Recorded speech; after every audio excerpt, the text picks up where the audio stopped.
Yes, Nana. Why do we say the rates of taxes are less for an individual? He pays his own salary. For an individual, he pays his own salary. No, that's for an individual. He enjoys a basic exemption. I have shown you the slab rates in the other class, isn't it? Did I? Yeah. What is the minimum exemption that you have for an individual? Up to, yeah, up to 5 lakhs. You need not pay any tax at all, isn't it? Basic exemption is 5 lakhs. So, is it a benefit or not? So, the same benefit will now be enjoyed by the partners as an individual. And the income from partnership firm would be treated as third head of income. What is the third head of income? I say individuals have 5 heads of income. When we add all these 5, we get total income of an individual. Do you remember in the last class? What are the 5 heads of incomes? Quickly tell me, Nana. Anyone on your mic and tell me?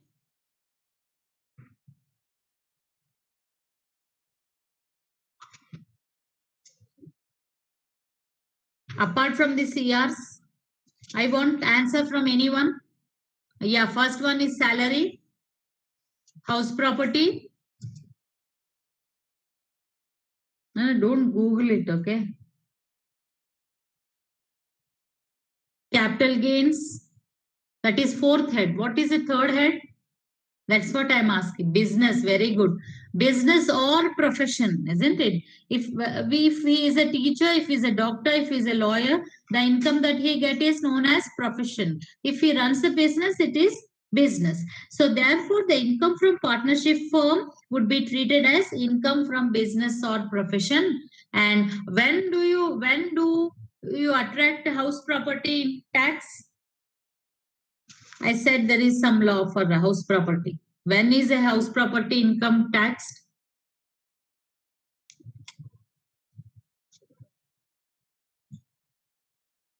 Two. When an SSC has more than one house, very good. One house is exempted for self-occupancy. The second house, those you let out or not, as per Rental Act 1972, what is the rental value would be imposed on, and you are liable for tax, which would be added to the total income under the head income from house property. This is just for the general knowledge. Don't be panic as to what would be the amount, what is what and all. This is for the general knowledge, common sense, which you need to have as you will be treated as an individual once you earn your income, whatever may be the head, either a business or a salary. And as I said, 70% of most of them are salaried people. Why? Because under employee and employer, it is recorded income which is liable to pay tax. Okay. So now let us come back to the next one. So do you understand why are the taxes low in the case of partnership? Did you get it, Nana? Now going to the last one, dissolution. So dissolution is when the partners become insolvent, when they are not ready, they have bring in their personal rupee, last rupee also to the business, but now also they are not able to run. Then based on the partnership deed, they will dissolve the business and a closure of the business based on the terms and conditions of the partnership deed. Okay, so this is known as dissolution features of partnership firm. So what you have studied in partnership, it's a second form of business, definition, types of partners, meaning of partnership deed, features of partnership deed. And you have advantages and disadvantages in 10.11, Nana, 10.11 in Aryashri. MEFA book, like earlier I said before, R18, R16 till R16, we were having MEFA in place of BEFA. So we have MEFA textbooks, but the syllabus is 80% more same as that of 80, 75 is same as MEFA. Okay. Who has entered now?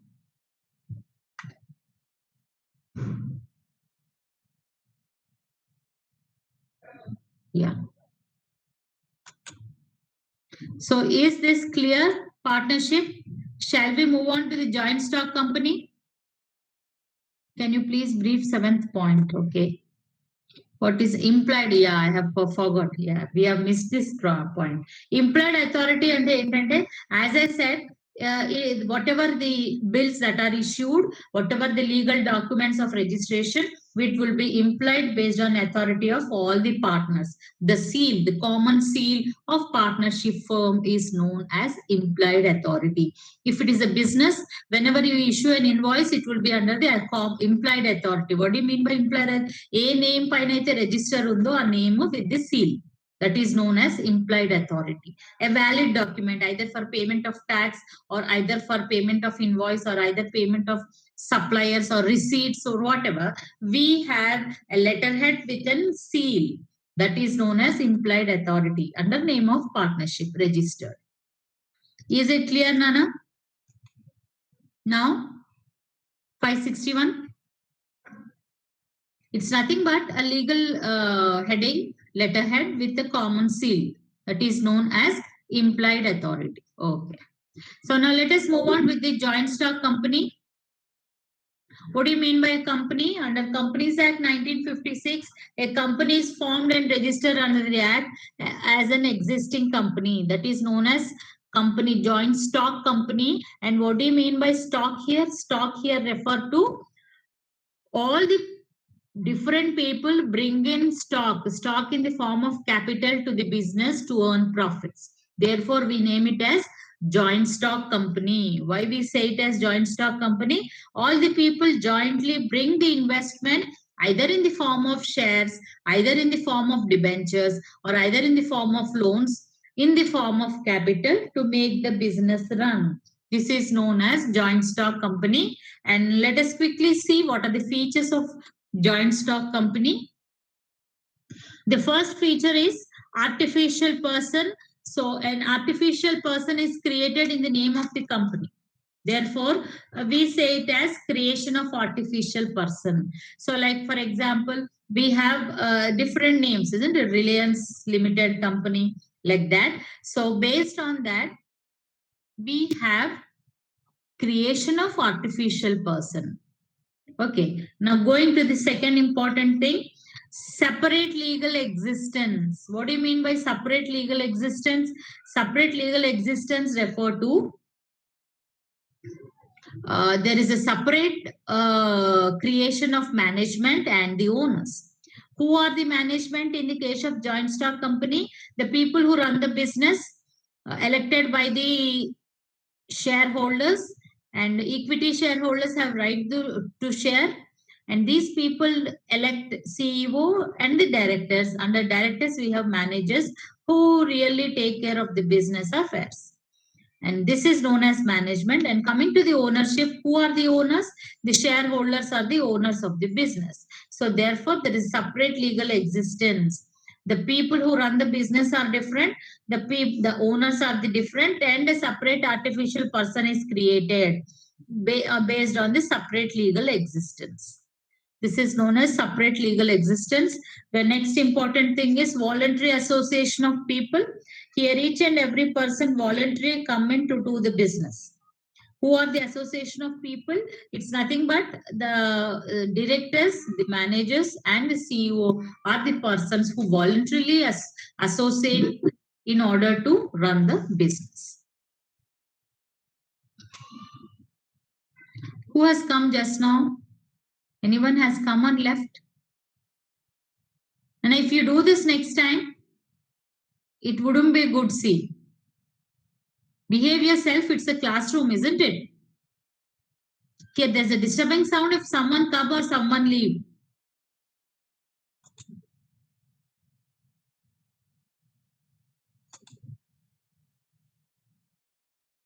Now, going to the next one, limited liability. What do you mean by limited liability? Each and every person's liability is limited. In the case of partnership firm, unlimited. In the case of joint stock company, unlimited. But in the case of joint stock, in the case of sole proprietor, unlimited. Partnership firm, unlimited.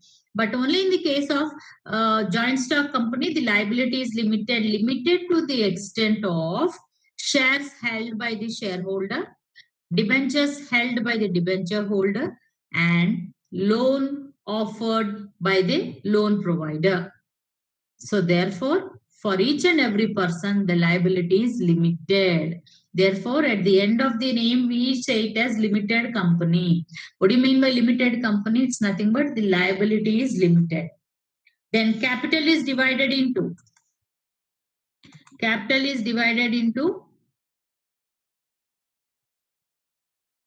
shares, debentures, and loans. Okay, the capital is divided into shares, debentures, and loans. Now going to the next one, transferability of shares. This will anyhow go in detail in sources of capital, conventional and non-conventional sources of capital. But as of now, you remember transferability of shares in the case of private company isn't possible. It is not possible. But in the case of public sector, that is government companies, it is liable for transferability. Okay, now going to the next one, common seal of the business. What do you mean by common seal of the business? So each and every document would be valid with the name of the company. Each and every document would be valid with the name of the company. So here, what do you mean by name of the company? Based on the common seal, like so and so limited company. The invoice would be given on this name. The seal would be given on this name. The registration number will be given on this name. This is known as common seal. So here, and who is liable for the registration of Companies Act 1956? There would be a registrar. So like each and every, the government will appoint a registrar. So there are totally 25 registrars in our country who give a registration certificate of joint stock company. I'll tell you the procedure in the next slide. But as of common seal refer to name registered. Now, perpetual succession. What do you mean by perpetual succession? It's nothing but a business or a company started not to close in the next year or in near years. It's nothing but a business would be carrying on in the near future. It is never ending. Therefore, we say as perpetual succession. Refer to succession until it will never be ended in the near future. It will go on and go on. And the next point is ownership and management is separated. This is what I've already discussed. And winding up is not that easy in the case how it is easy in partners and sole trader. This is very difficult in the case of joint stock company. Only the shareholders should accept. They should feel that the company should be wind up. Then only the directors and the CEO can close based on the procedure. And the last one is the name of the company ends with limited. Why did I say it's limited? Why did I say that the liability is limited?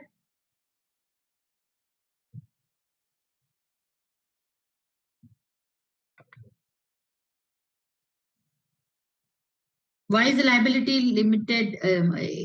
Ended with limited, Nana?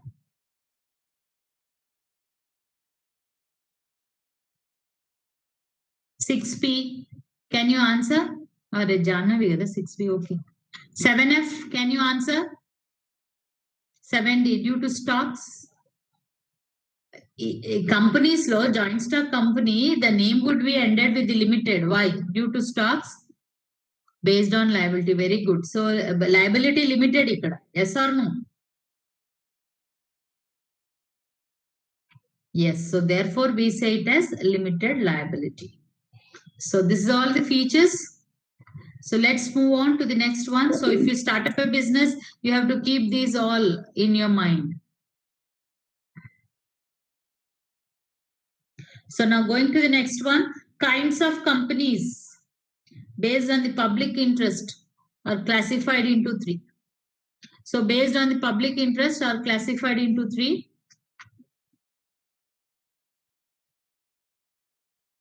So that is private limited company, public limited company, and government companies. So private limited company, all the private organizations are known as private limited companies, and public limited companies here refer to the management would be private, but the government would have 50, not less than 51% of share value with the government. 49% would be left open to the general public to buy. Is that clear? This is known as public limited company, but the management is private, but the government has 51% of shares held with it and 49% with the general public. Government company and purely government, such as Department of Revenue, Department of Administration, Department of Oils and Arms and Ammunition, like that. These are purely government, where there is no involvement of private at all. Is it clear, Nana? These are the three types based on the public interest, and based on nationality, we can classify into two. Just write down in your books based on nationality: Indian company and foreign company. Indian company in our India and foreign company.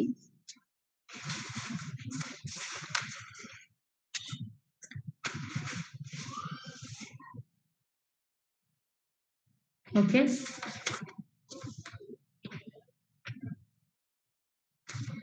Then based on the incorporation, we can say chartered company. Chartered company refer to example East India Company. Yes, any doubt? Now based on incorporation, first one is chartered company. Example, creation of Attorney General or Royal Charter.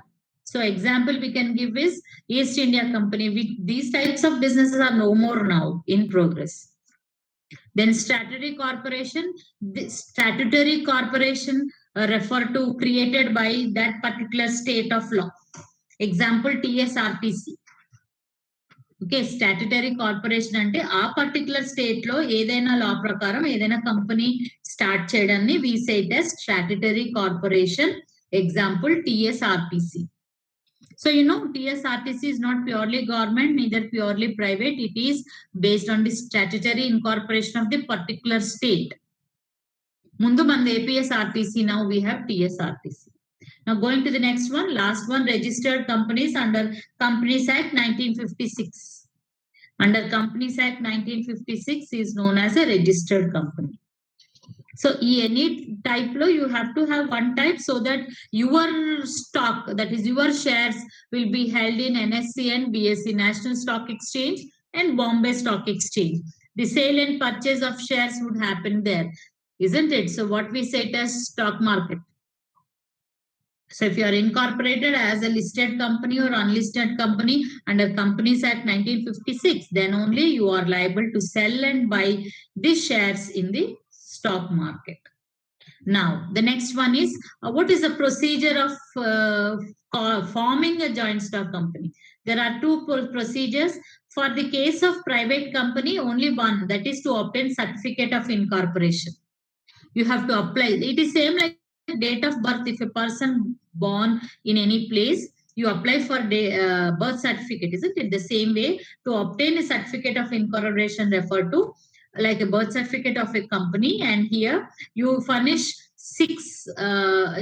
you furnish the details regarding what is the name, what is the activity of the business, mission, objective, and so on. And the next important thing here is to obtain the certificate of incorporation, the registrar of the firm who is appointed by the government would be giving you the certificate of incorporation. And here it is compulsory to get a certificate of incorporation for both public and private companies. And in India, we have 25 registrars divided in various states, as we have 29. 25 registrars are there in various places where you need to apply for a certificate of incorporation to get your company registered under Companies Act 1956. Okay, for a public limited company, again you need to be applying the certificate of commencement of the business, which is not necessary for private one. And here, who have to apply? The promoters. Who are the promoters? The promoters are nothing but the director, the CEO, and the members who are willing to start up a company. Those are named as promoters. Is it clear till here? Anna, any doubts? Am I going fast? Yes. Clear, Nana, all of you? So we have done with types of partners. We have done with features of partnership firm. partnership deed, then going to the meaning of joint stock company. Then next one is what are types of companies, then how to form a joint stock company. Yeah, types of company, is it clear? 6C has left the meeting. I want to talk to you, Nana. Why you left the meeting? Is it not interesting or is it boring that you left in between? Then the next one is how to form a joint stock company. There are two certificates. One is certificate of incorporation. Then the next one is certificate of commencement of the business. And for which companies is it compulsory to obtain two certificates? And for which companies one is enough? అదేనా public కా private కా? Private కా two certificates కావాలి, public కా two certificates కావాలి. Public we need to have how many? Private one, very good, 561. Two certificates for public, very good. Yes. What are the two? Certificate of incorporation, certificate of commencement of the business. Okay. So now the next one is documents to be maintained. What are the documents that need to be maintained in joint stock company? There are three documents. Listen carefully now. There are three documents. If you start up a company, you need to maintain or furnish three documents. The first one is memorandum of association. What do you mean by memorandum of association? Write down the heading in your books, memorandum of association, which has a 6 clauses. What do you mean by 6 clauses? I'll tell you. Just write down the heading, memorandum of association.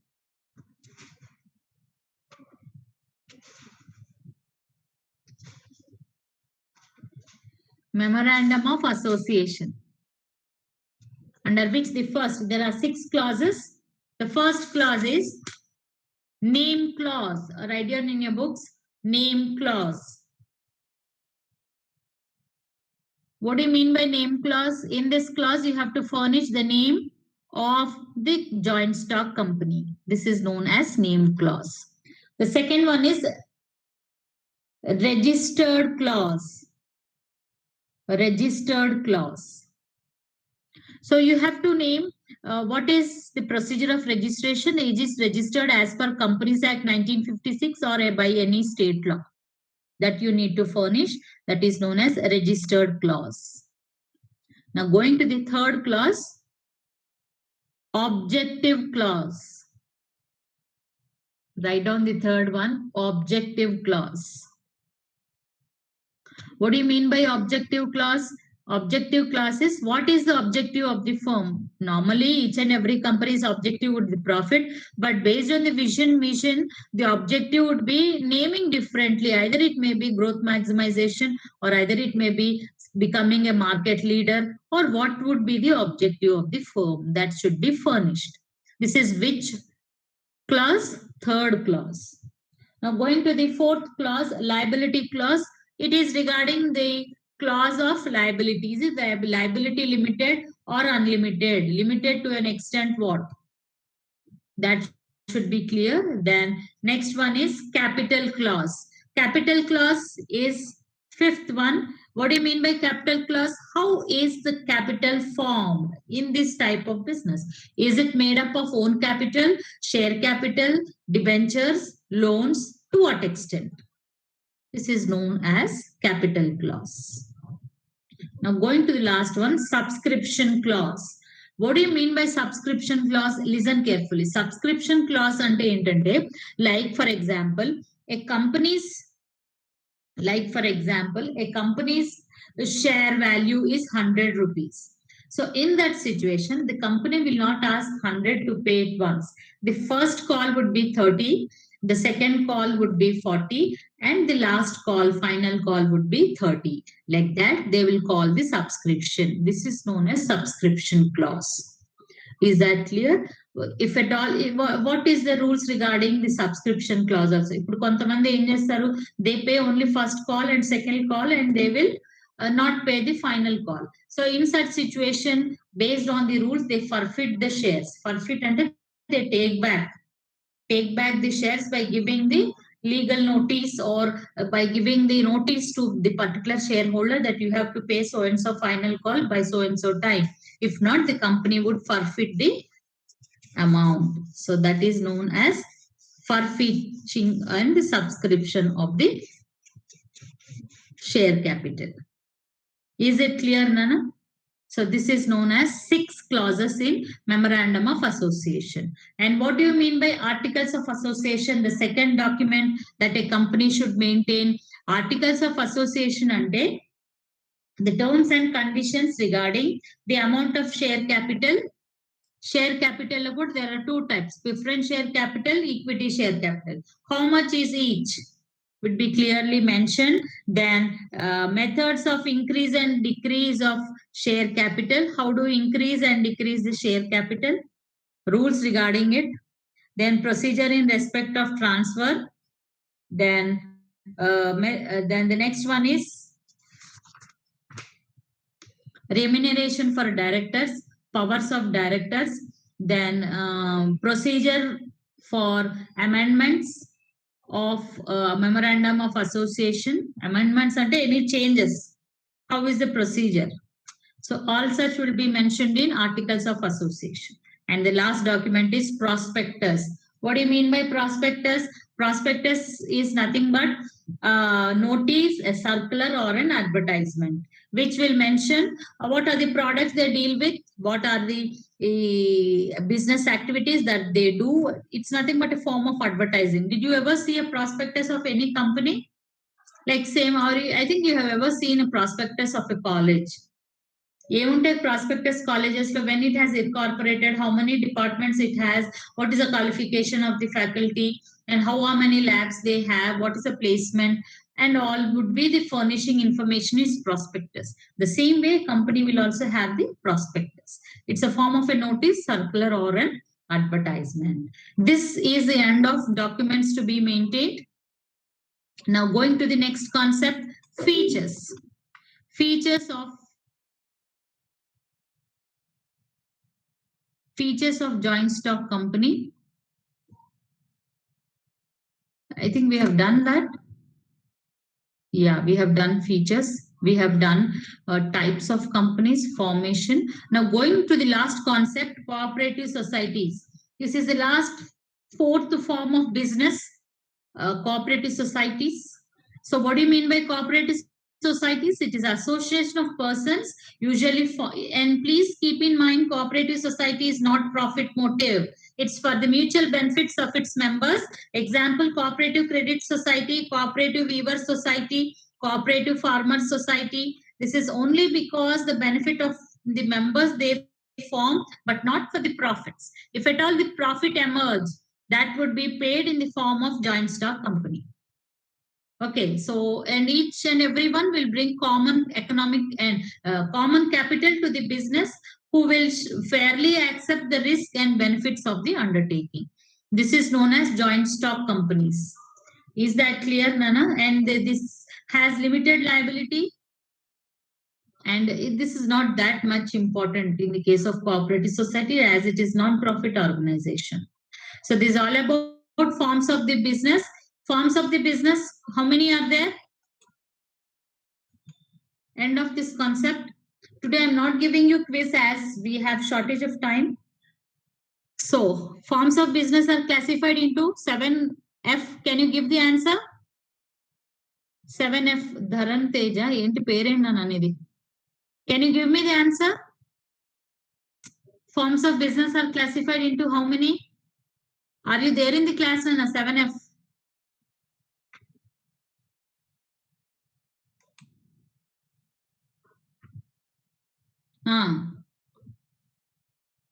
Yeah, okay. Just tell me how many types. I need not type what are they. Yeah, 4. 572 is Dharantej who have answered. 6P Janvi. Okay, not. Yeah. So there are 4. So let us quickly say what are those: sole proprietor, partnership firm, joint stock company, and cooperative societies. So forms of business under these 4. So what might be your question on these? He may ask simply, what do you mean by partnership firm? Features. Or he may ask advantages and disadvantages. Or he may ask compare and contrast. Compare and contrast joint stock company, sole trader, partnership firm. So you have to write 4 columns. First one is point of distinction, and you have to say what it is in the case of sole trader, what it is in the case of partnership firm, and what it is in the case of joint stock company. These are the expected questions from forms of businesses in the case of forms of business entities as your unit 1 part A. Is this clear, Nana? All the concepts? Tomorrow, we don't have a class again on Friday. We'll go with. Yes, Nana? Yeah, tell Ma'am, me. I have a Who is question this? to ask. Jahnavi. Tell. Yeah. Tell Ma'am, me. this is Jai. Ma'am, are this non-profit organizations and the cooperative both the same thing? Like, do they No, belong to at the non-profit or are they different sort of business? different sort of societies registered under 1904. Cooperative societies registered under 1904 comes under cooperative societies where members join for the mutual benefit. Non-profit organizations under there may be a charitable trust such as TTD and so on. Okay, there may be orphanage, voluntary associations, but the companies which are covered under Cooperative Society Act 1904 comes under cooperative societies. And if at all, income earned by income earned by these cooperative societies, if there is any profit, that would be treated as income from cooperative societies, and the rate of tax is same as joint stock company. And the rate of tax we have forgot to talk about.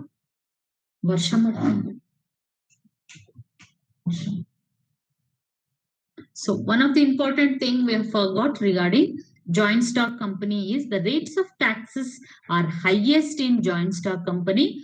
Before during the lockdown, that is the pandemic situation, Nirmala Sitharaman has reduced the rate of tax from 34% to 24% in the history of total taxation in Income Tax 1961 Act. Why? Because due to GDP is reducing, let us reduce the tax burden on the corporate sector. The government has reduced in the last year from 34% to 24%. Now the corporate rate of tax for joint stock company is 24%. That is, if you have an income of 1 lakh, you need to pay 24,000. Before it was 34,000. Now it is 24,000. The highest rate of tax is in the case of joint stock company. And partnership firm and sole trader enjoys individual partnership in individual status, who can enjoy a basic exemption of 5 lakhs, which is not possible in the case of joint stock company. Therefore, we say the rates are high in the case of joint stock company. Is this clear, Nana, all of you? Is it because of the limited liability, ma'am? Yeah. Limited liability, the operations are huge, it's not burden on one, and the profits are huge, the taxes are huge. Is it clear? Yeah. Any more doubts, Nana?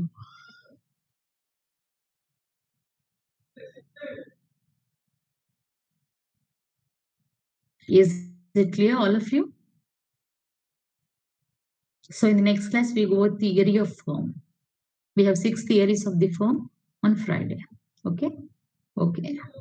Have a nice day. Happy Ugadi to all of you, Nana. Bye.